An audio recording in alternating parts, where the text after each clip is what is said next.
Hello friends, welcome back to my YouTube channel. इस video में हम पढ़ने वाले हैं मैप्स। मैप क्या होता है? हम सभी जानते हैं कि मैप एक रिप्रेजेंटेशन होता है ऑफ द अर्थ सरफेस, यानी कि हम ग्लोब के बारे में हमने पढ़ा। ग्लोब में हम पूरी ही दुनिया को, किसी भी कॉन्टिनेंट को, किसी भी कंट्री को रिप्रेजेंट करते हैं। लेकिन अगर हमें मोर डिटेल में किसी कंट्री के बारे में जानना है, किसी प्लेस के बारे में, तो ग्लोब उतना हेल्पफुल नहीं होता है। इसीलिए हम यूज़ करते हैं मैप का।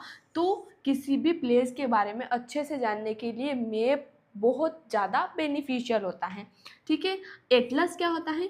Many maps together. जब बहुत सारे मैप्स एक साथ होते हैं तो उसे हम एटलस कहते हैं। जैसे कि जो बहुत सारे मैप्स की एक बुक आती है उसे हम एटलस बोलते हैं। क्यों बोलते हैं? क्योंकि वो एक कलेक्शन ऑफ मैप्स है।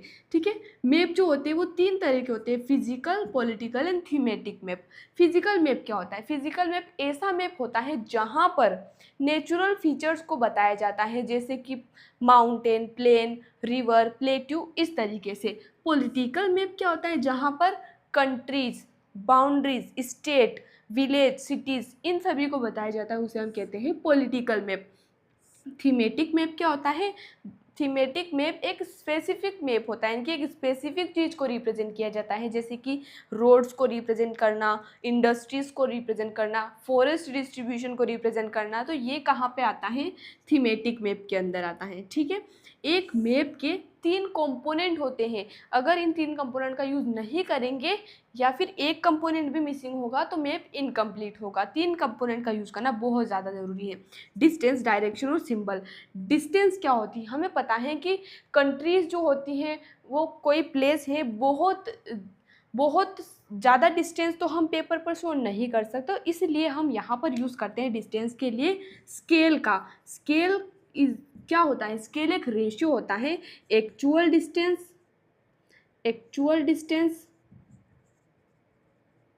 Divided by distance shown.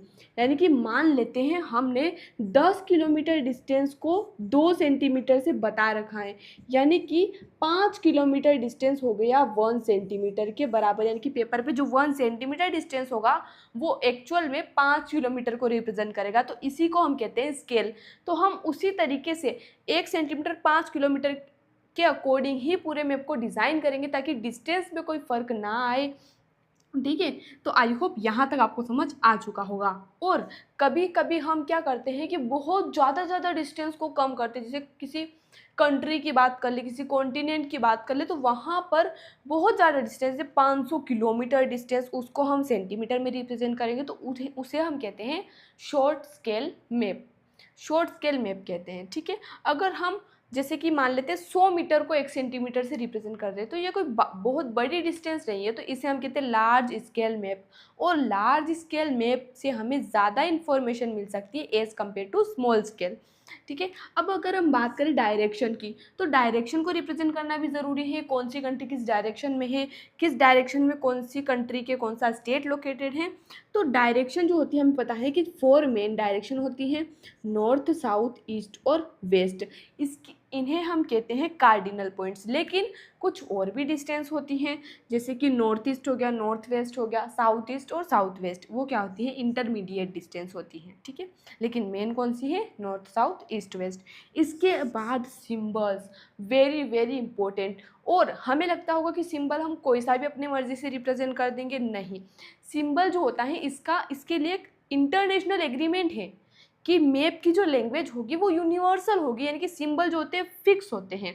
ठीक है। जैसे कि हम बात करें कि एग्जांपल की, तो ये जो होता है इस तरह का सिंबल हमें दिखता है, ये किसी मॉस्क को रिप्रेजेंट करने के लिए, ये किसी सेटलमेंट को रिप्रेजेंट करने के लिए, अनमेटल्ड रोड और ये मेटल्ड रोड, ये कोई तालाब हो गया, ट्रीज हो गए और ये कोई रिवर हो गई। तो इस तरीके से सिंबल फिक्स होते हैं कि ये सिंबल इस चीज़ को रिप्रेजेंट करेगा। ठीक है। इसके बाद स्केच क्या होता है? स्केच होता है एक ऐसी ड्राइंग जो कि मेमोरी या ऑब्जर्वेशन पर बेस्ड होती है और उसमें किसी स्केल का यूज़ नहीं किया जाता है। जैसे कि हमने देखा बहुत बार मूवीज़ में, किसी भी एपिसोड में, कि कोई इन्वेस्टिगेशन चल रही है तो किसी व्यक्ति को कुछ याद है तो उसका स्केच बनवाना होता है, तो वो केवल मेमोरी ऑब्जर्वेशन पर बेस्ड होता है, वो उसमें हम मेज़रमेंट नहीं करते हैं, ठीक है। अगर हम बात करें प्लान की, तो प्लान क्या होता है, लार्ज स्केल ड्राइंग होती है। मान लीजिए हमें कोई रूम डिज़ाइन करना है तो उसके लिए जो हम ड्राइंग करेंगे, स्मॉल स्मॉल एरिया का हम लार्ज स्केल पर ड्राइंग कर रहे हैं, ठीक है। तो उसे हम क्या कहेंगे, उसे हम प्लान कहेंगे, क्योंकि वो हम एक प्लान कर रहे हैं लार्ज स्केल पर, ठीक है। यहाँ से हमें बहुत ज़्यादा इन्फॉर्मेशन मिलती है क्योंकि ऑब्वियसली ये लार्ज स्केल ड्राइंग है, ठीक है। तो मैप में इतना ही, मिलते हैं अगले वीडियो में नए चैप्टर के साथ। धन्यवाद।